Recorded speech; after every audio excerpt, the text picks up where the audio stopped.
March 24th, 1945.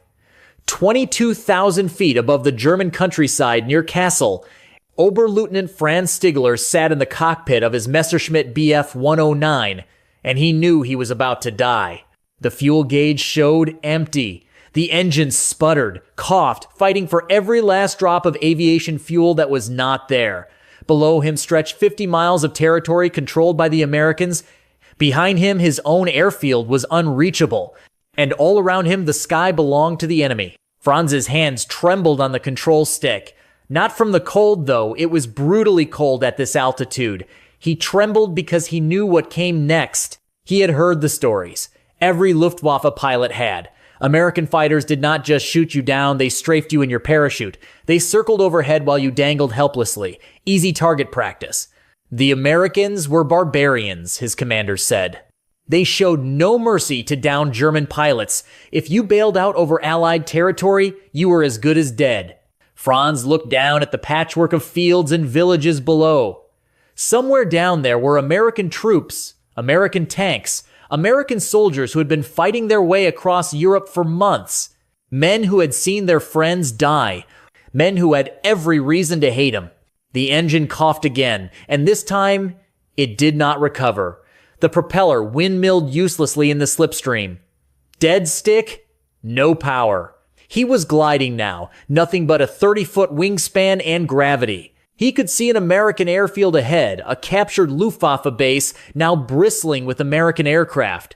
He had maybe 2 minutes before he would have to bail out or attempt a forced landing. Franz thought about his family in Bavaria, his mother, his younger sister. They would receive a telegram, missing in action. They would never know what happened to him, whether he burned alive in the cockpit, or was shot while hanging from his parachute, or was beaten to death by angry American soldiers on the ground. Then he saw them. 2 silver specks in his mirror, closing fast. P-51 Mustangs, American fighters. The most lethal aircraft in the European theater. Franz's mouth went dry. This was it. They would shoot him out of the sky before he even had a chance to bail out. At least it would be quick. But what happened next would change everything he thought he knew about Americans. The lead Mustang pulled alongside Franz's dying Messerschmitt. Close. Dangerously close. Maybe 50 feet off his wingtip. Franz could see the pilot's face clearly through the canopy. An American. Young. Probably his own age, mid-20s. The pilot was not reaching for his gun trigger. He was looking at Franz. Making eye contact. Then the American did something Franz could not comprehend. He pointed down, not aggressively, almost helpfully, pointing toward the airfield below. Franz stared. Was this a trick? Some kind of cruel game before they shot him down? The second Mustang took position on Franz's other wing. Now he had American fighters on both sides, boxing him in. His Messerschmitt was gliding down through 18,000 feet, losing altitude steadily. He had no power, no options, no way to fight or flee. The lead American pilot pointed down again, more insistently this time. Then he made a gesture, palms down, pushing motion.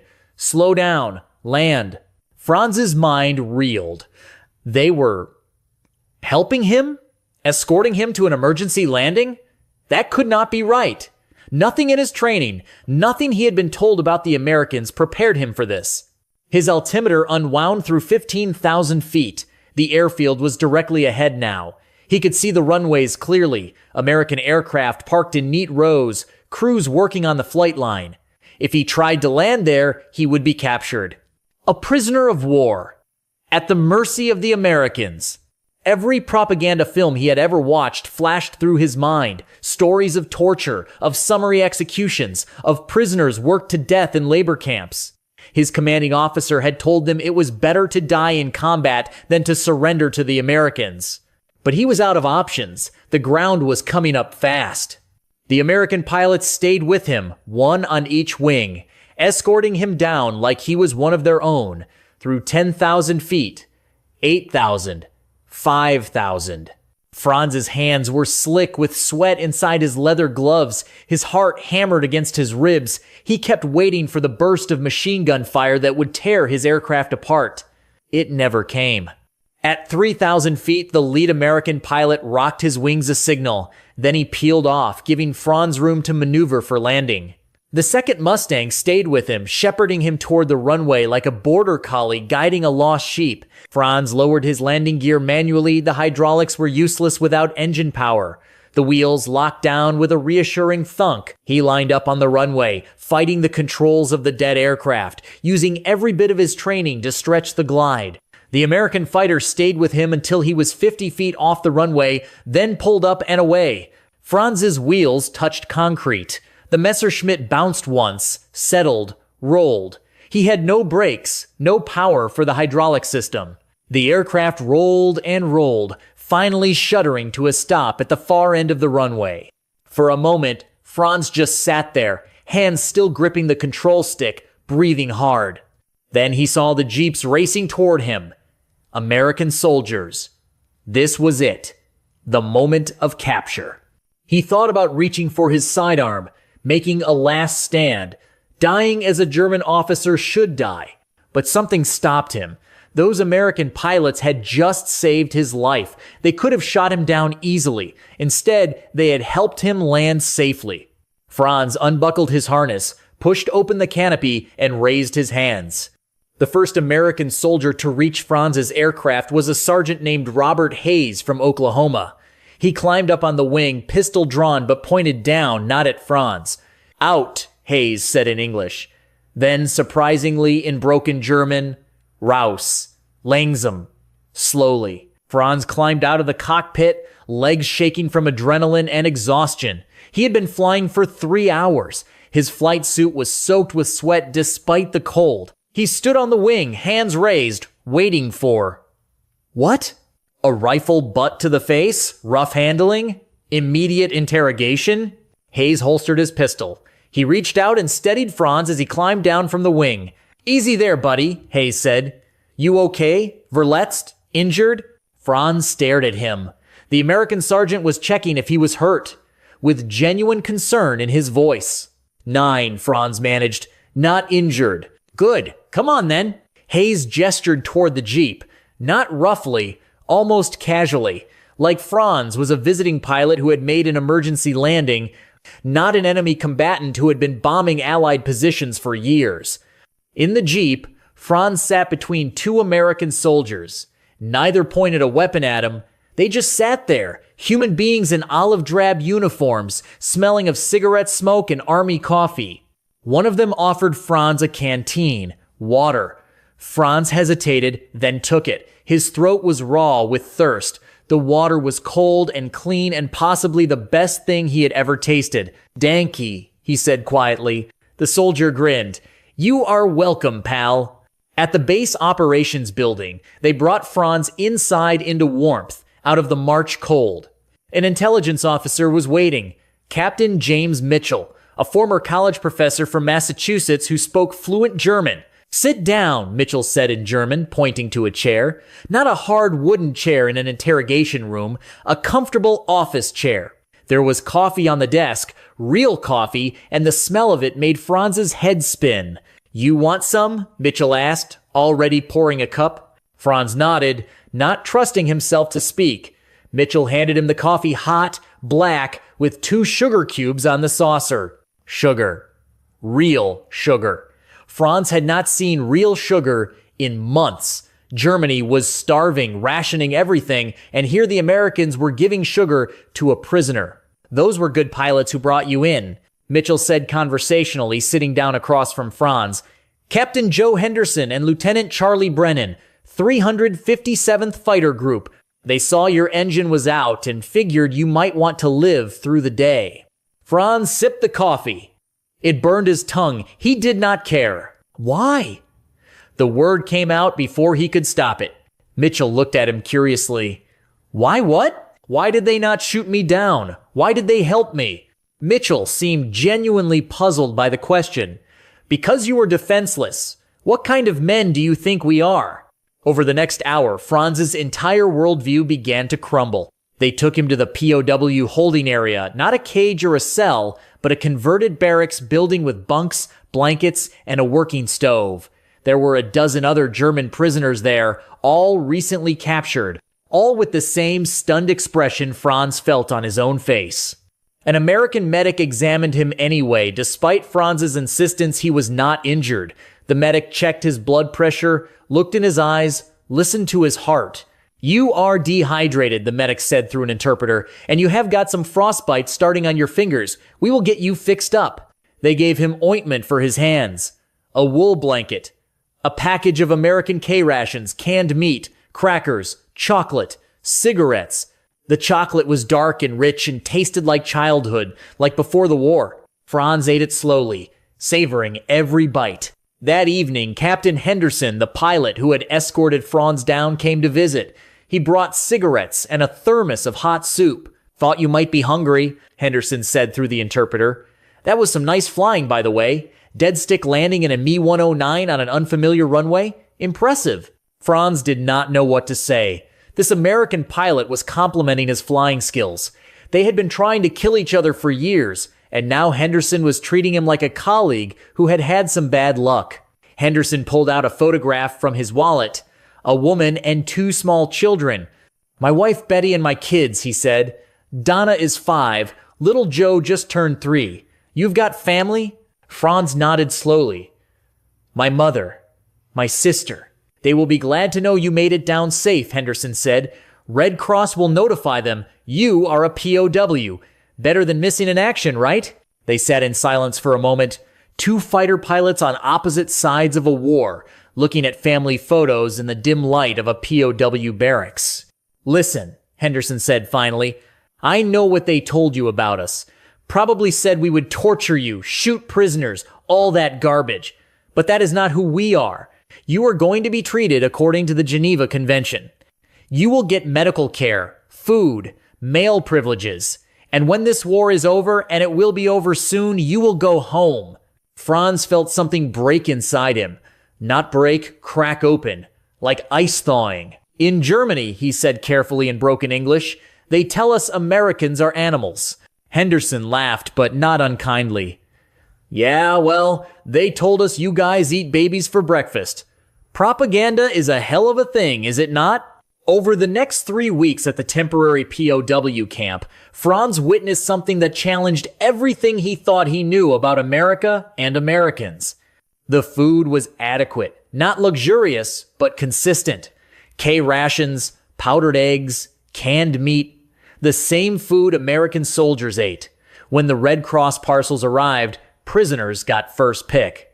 Chocolate, cigarettes, coffee, soap, little luxuries that felt like miracles to men who had been living on war rations for years. Medical care was provided without hesitation. One of the German prisoners, a young pilot named Werner, had been shot in the leg before capture. The American doctors treated him the same way they treated their own wounded. Sulfa drugs, clean bandages, surgery to remove the bullet. Werner walked with a limp, but he walked. In a German POW camp, he probably would have lost the leg. Franz watched the American guards carefully, waiting for the cruelty to emerge. It never did. They were professional, sometimes bored, occasionally friendly.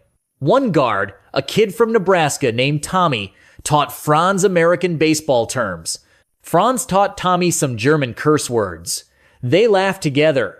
The prisoners were allowed to write letters home censored, but allowed. The Red Cross facilitated it. Franz wrote to his mother, telling her he was alive, uninjured, and being treated well. He did not know if she would believe him. Franz began to understand something fundamental. The Americans were not being kind out of weakness or naivety. They were being decent because they believed in rules, in the Geneva Convention, in treating prisoners humanely, even when their own soldiers were dying on the front lines. It was not soft. It was strong. It took strength to treat your enemies with dignity. One afternoon in early April, Franz was sitting outside the barracks. They were allowed to move around the compound freely when he heard music. American music. Someone had set up a radio, and Glenn Miller's orchestra was playing In the Mood. Franz found himself tapping his foot. He had loved swing music before the war, before it was banned as degenerate American culture. One of the guards noticed. "You like swing?" the guard asked. Franz nodded. Before the war, I listened to it. No kidding? Hold on. The guard disappeared and came back with a record player and a small stack of 78s. Benny Goodman, Duke Ellington, Artie Shaw.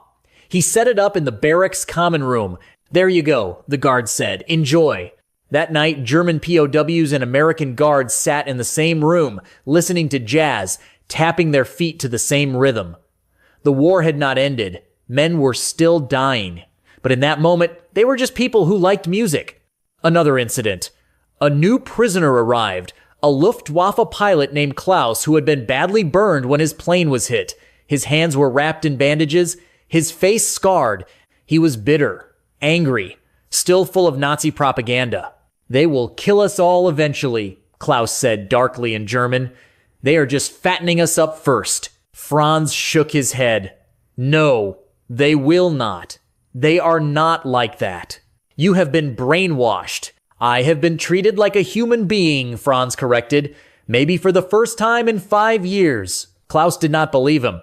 Not until the American doctors spent weeks treating his burns, changing his bandages daily, giving him morphine for the pain. Not until an American nurse sat with him during the worst nights when the pain was unbearable, just talking to him in broken German to distract him.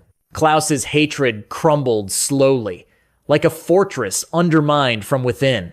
Perhaps the most powerful moment came 3 days before the German surrender.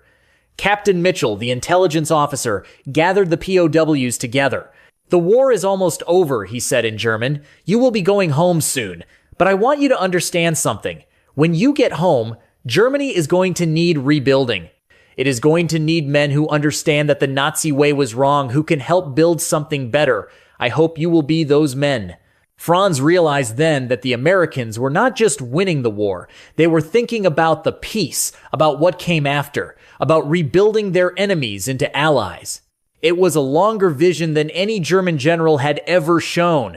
The treatment Franz received was not accidental. It was not even exceptional. It was American military policy flowing from the top down. General Eisenhower had made it clear POWs would be treated according to the Geneva Convention, period. Not because German POW camps did the same, they often did not, but because Americans believed in a code that transcended the immediate brutality of war.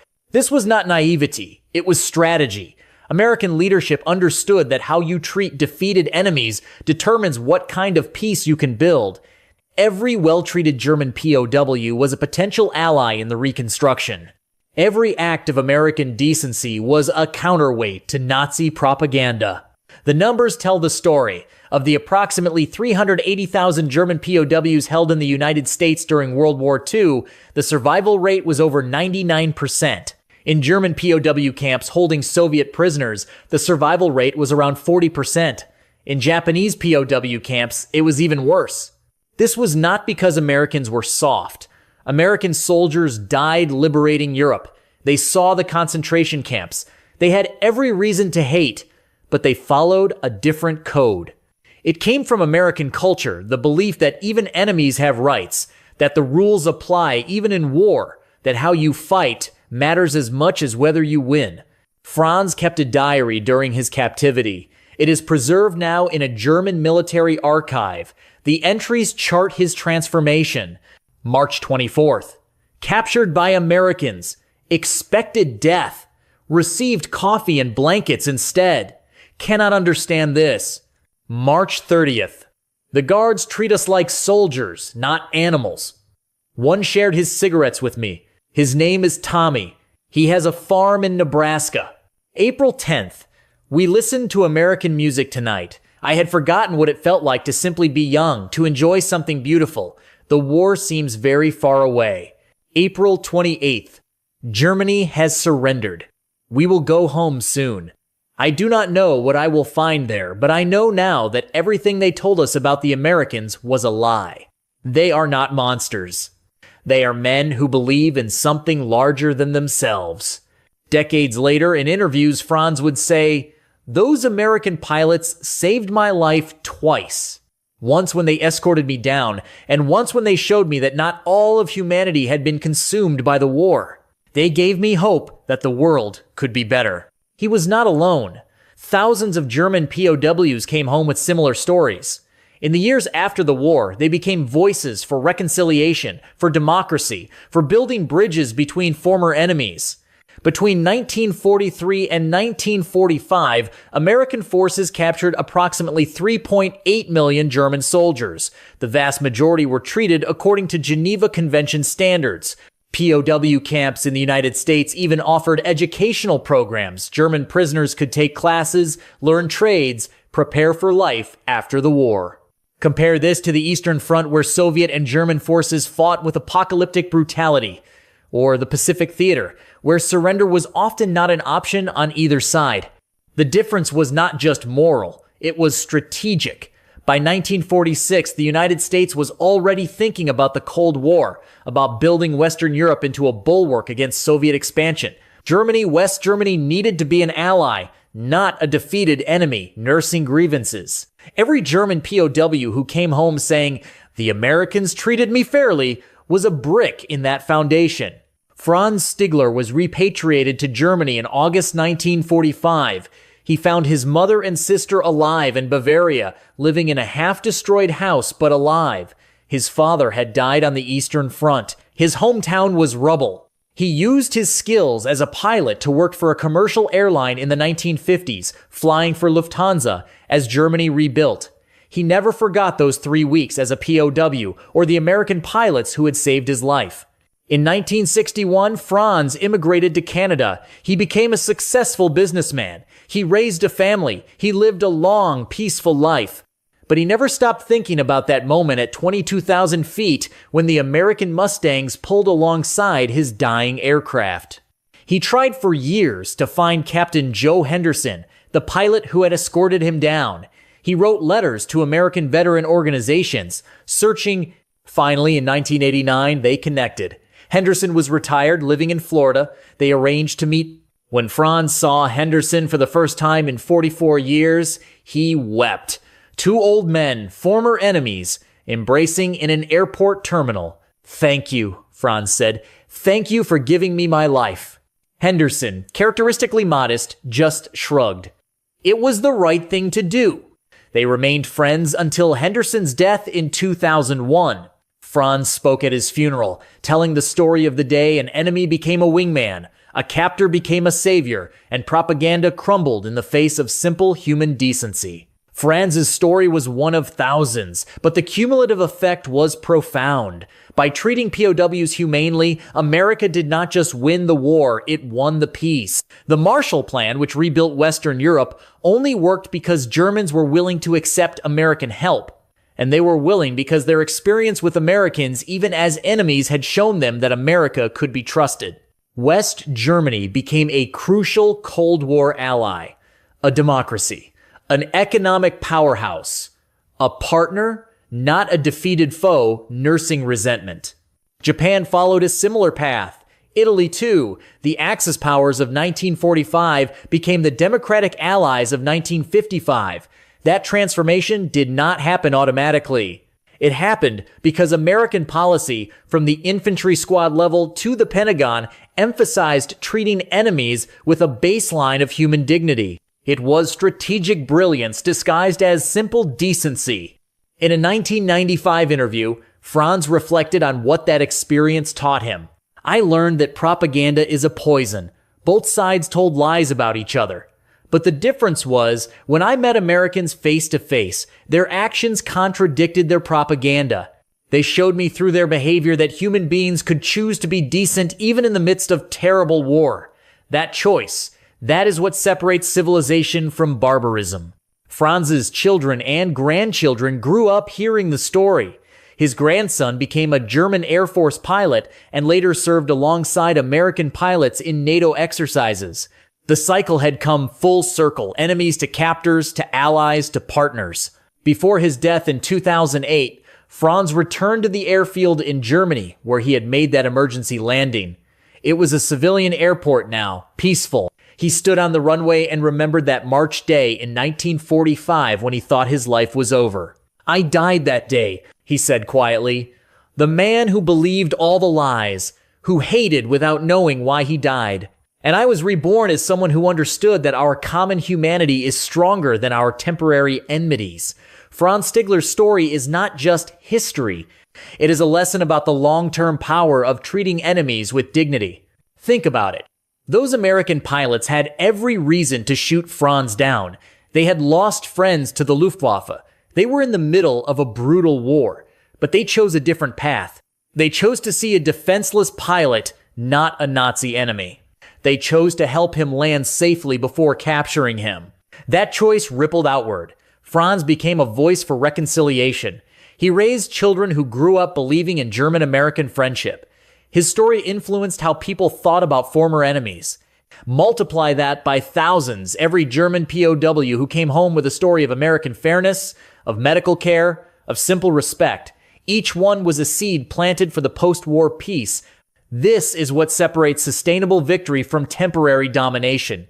You can defeat enemies through force, but you can only build lasting peace by showing them a better way. The Americans understood this instinctively. It was not written in some grand strategy document. It flowed from American culture, from the belief that all people have certain rights, that rules matter, that how you treat people in their most vulnerable moments defines who you are. We live in a world of deep divisions. Political, cultural, international. It is easy to dehumanize the other side, to reduce complex people to simple enemies. Franz's story reminds us what is possible when we refuse to do that, when we choose to see human beings instead of abstractions, when we treat even our adversaries with a baseline of respect. This does not mean weakness.